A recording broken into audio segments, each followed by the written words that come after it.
बघितलेत, पण कधी कोणी कोणत्या पालकमंत्र्यांनी महाविकास आघाडीच्या खासदारांची डीपीडीसीची निधी थांबवली नाहीये, कधीच नाही।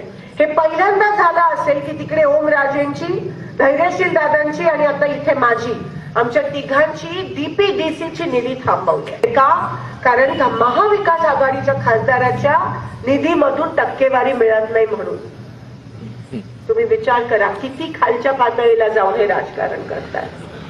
पालकमंत्री टक्केवारी घेऊन निधीचा वाटप करतात असा आरोप तुम्ही करताना तुमच्या जिभेला हाड नाहीये हे तुम्ही पुन्हा एकदा त्या ठिकाणी सिद्ध करून दाखवलंय।